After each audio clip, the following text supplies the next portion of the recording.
Hello and welcome to another episode of Haunted Pub Crawl. Welcome.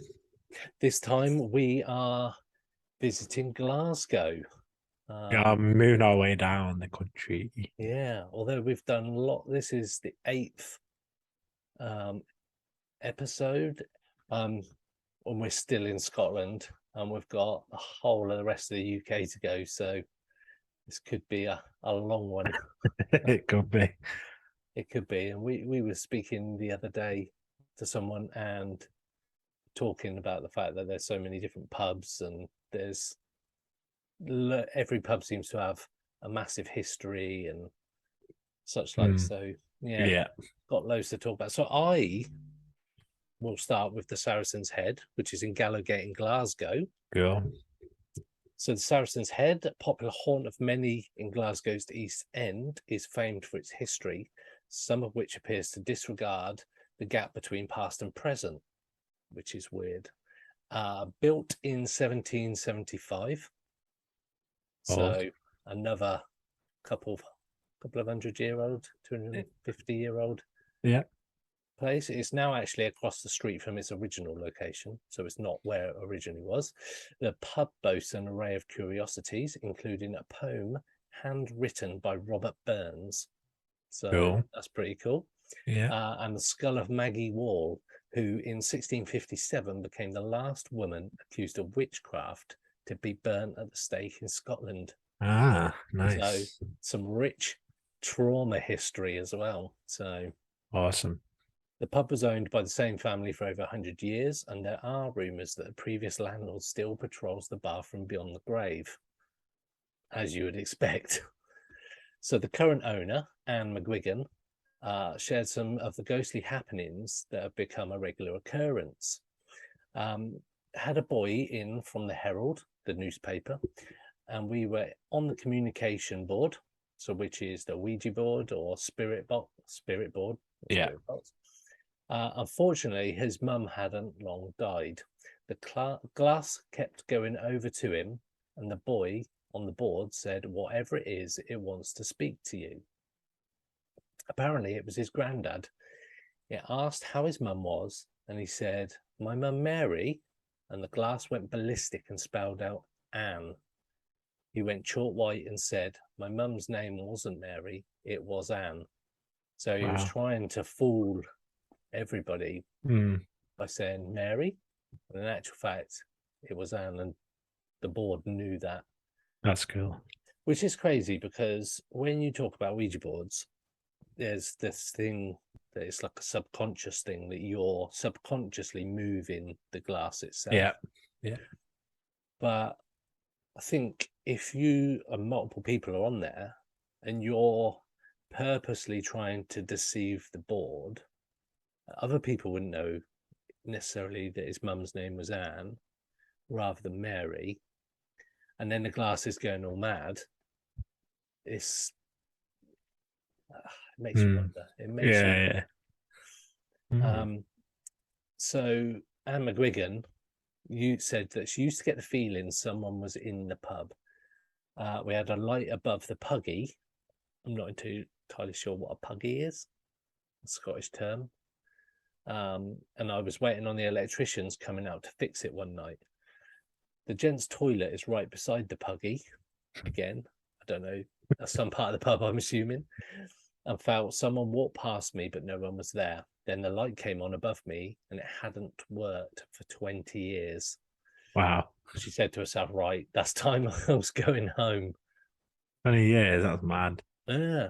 And this isn't the only story linked to the haunted puggy. When you leave the bar, you switch off all the lights. But when I come in some mornings, the puggy machine is on, even though I switched it off at the wall.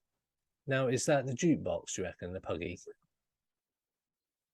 I'm going to find out. I should have checked that. I didn't even think about the word puggy. Also, Anne said that the other two barmaids don't like being in by themselves, but Anne said it doesn't bother her. A puggy is a one-arm bandit or fruit machine. Ah, fruit machine. Cool. Yeah. That makes sense. Yeah. Learning stuff every day. I know. It's been really good. The last couple we've had a little sort of like learning session halfway through, so that's We had been to impress people like, Puggy, oh, you mean a fruit machine? yeah. Yeah. Impress, But impress some Scottish people. yeah, yeah. I just hope that what we're saying is actually right. Um, the place is still a hotbed of paranormal activity, according to paranormal investigators and previous owners. And as mentioned, previous owners of the pub still reside there. Now, a paranormal investigator has been there, and this is word for word what his report said. So he said there is a high spirit in Glasgow's famed Saracens Head pub, but they are spirits of the wrong kind. The Gallowgate pub, one of the oldest in the cities, is said to be haunted by a previous owner, as well as the ghost of a so-called witch who was burnt at the stakes in the 1800s, which is interesting because we previously said the 1600s. So one late evening, we invited a reporter from the Evening Times to join us as an investigation. Outside the Gallowgate was empty, except for the odd car or taxi driving through the drizzle. And at 1 a.m., it was not a night to be outdoors, but then again, it was not a night to be looking for ghosts. The team and I set up a table to do a seance to see if we could catch the old landlord, Angus. While we were doing this, my brother contacted me, but my brother died 2 nights later. What? Yeah. We recorded a voice later on down in the cellar saying the name Timmy. Standing at the bar, I captured an orb or balls of energy, as they are known as, and we took electromagnetic field readings. As I was down in the cellar with the rest of the team, we felt cold spots coming from a corner, and it was like stepping into a fridge. The next day, at a meeting with the reporter, we spoke about the voice captured on video with the name Timmy. I'd had lots of seances, but this was a first for me. The spirit that actually had come through was that of my mum. I asked her why she was there, and she said that she was looking over me and looking out for my brother. It was the clearest voice I'd ever heard. Now, we don't automatically assume that everything we see or hear on the night is tied to astral, but sometimes you get evidence that seems to defy explanation. The voice certainly did not belong to any of the team. The paranormal investigator says that I would love to go back to the pub as it was a great investigation and one of the best I've ever done. I would love to prove people wrong about the paranormal one day, and we will keep doing investigations to hopefully capture more evidence. So that's quite weird. Now, what I've got is I've got some of the known ghosts in the property. So one's Angus Ross, which is the former owner, has been seen hanging around the pub. There's one called the Skull. Spooky more than anything, the Skull sits near the bar in a cabinet just watching everybody raise their pint in a toast. And this is sort of like a skull object. There's the Silent Glider. As you stand there minding your own business over a pint, you may feel as though someone is trying to glide past you. The temperature may change, or you feel a presence trying to get by. Our best advice, they have somewhere to be, just step out of the way. And the last one at the pub is called the Electrician. Lights that never work suddenly flicker to life, leaving with all the lights in the puggy are off, come back the next day, and they are on, like we mentioned. So 4 different types of spirits that they've got in there, apart from the top shelf ones. Yeah, an interesting pub, and I think it's got its fair share of spookiness. Previous owners, witch history. Yes, you think like that light coming on after 20 years. They used to say, like, oh, it had not been working for a couple of days or something. It's like, okay, but 20 years and randomly comes back on. That's very unusual. Very unusual. And you would think after all that time that the wires would have just corroded, especially if they've not been working. But yeah, pretty weird. Pretty weird. And as I say, you've got Robert Burns' poem, handwritten poem in there. So it's quite a rich history of like importance in the place. So yeah, that's a nice one. Cool. Well, for my pub this week, we are going to Stockwell Street, staying in Glasgow. I'm sure we'll stay in Glasgow for a couple of weeks, taking in all these different pubs. Yeah, there's loads. This is the Scotia Bar. currently one of the Belhaven network pubs. The Scotia Bar was established in 1792, so again, pretty old, getting on for 250 years again. Yeah, yeah. Not far off. So there's plenty of history to draw on for this pub. It's Glasgow's oldest surviving, apparently. Okay. Well, I'm sure your pub was a bit older. Then again, it has moved It has moved. location, yes. yeah. So yeah, fair Yeah. enough.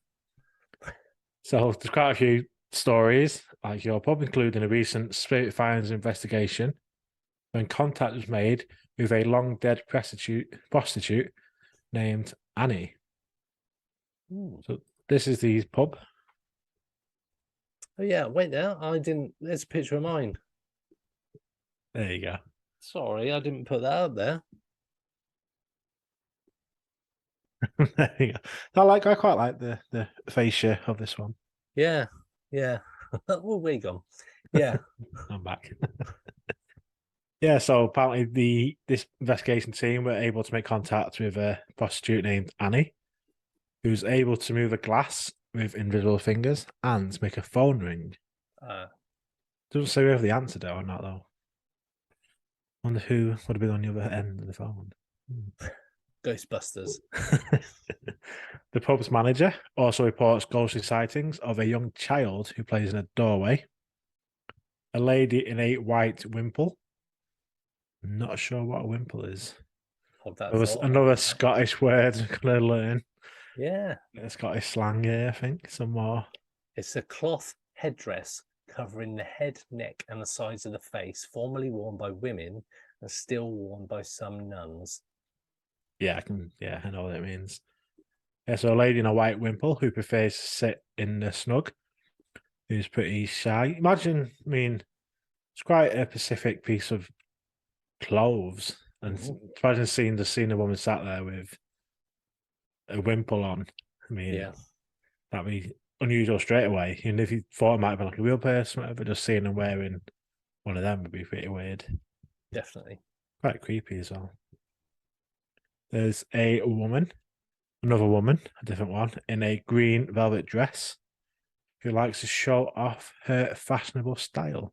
Wow. To those in the pub. What year was this fashionable style? Well, yeah, I suppose. Apparently she likes to parade up and down the pub like it's a catwalk, just showing off to all the men in the pub. Probably, she might have been a dead prostitute as well. Sounds like a slut. And it wouldn't be a classic haunting. Again, about this young boy, aged to be about 9 or 10. And he's said to be the son of a former owner. And he apparently likes to spend his time at the bar. Oh. I guess it's supposed to have to be sort of a family member. I don't usually see kids hanging out at the bar unless they not work there, but it's like the kids of the owners or the manager or whatever. That's how it used to be, though. I know when I was going to the pubs when I was like 18, 19, if it was a family-run pub, you'd see the kids running around the back of the bar and that kind of thing. Yeah, so it's like on Emmerdale and stuff you always see. Yeah. It's for all the people in the 20th century and not in the UK, that is a soap opera in the UK called Emmerdale, set in a country in Yorkshire. Countryside in Yorkshire. Yeah. You may come across, we may head there. It might be a haunted pub in Emmerdale. The Woolpack. Absolutely. The Woolpack, yes. There's lots of pubs called Woolpack. Yeah. So we may come across a haunted one or two. So that just reminds me, just going slightly off topic. Not like we weren't anyway. No, no. Talking about Emmerdale. American Werewolf in London. Do you remember the name of the pub that the blokes went to? The Slaughtered Lamb. Oh. So if you ever see a Slaughtered Lamb pub, chances are that's got some kind of weird. Anyway. Cool. We'll have to go there anyway, the Slaughtered Lamb. Yeah. So there's a couple of TripAdvisor reviews with this pub. Awesome. One from Massachusetts, actually. So some American tourists coming over to Glasgow. And they went there because it's supposed to be haunted. Okay, cool. That's why they were drawn in. But they didn't have anything happen, unfortunately. Oh, you bigged that up a little bit and then knocked It's it down. it was the reason they went to the pub, but yeah. Yeah. And similarly, a couple from New Zealand, even further away, came there, and they went there after a local guy told them to pop in because there's a ghost that lives there, and they're able to move glasses. But again, they didn't experience anything either. So if nothing, it's getting some business in there, which Yeah. is the pub trade needs at the minute. It's been a bit of a dying industry for a while. Hmm. Lots of pubs closing up and down the country, Yeah. especially after COVID when lots of pubs struggled and stuff like that. So yeah, I mean, I'm all for it. Let's get into all these haunted pubs and Yeah, support definitely. them. Yeah, there's a pub close to me, which I imagine we'll try and get to on our journey. And it actually is advertised on like a sign on the main road that says friendly ghost. Nice. Cool. So that's a couple of pubs for Glasgow, and I'm sure we will be back next week. Absolutely will be.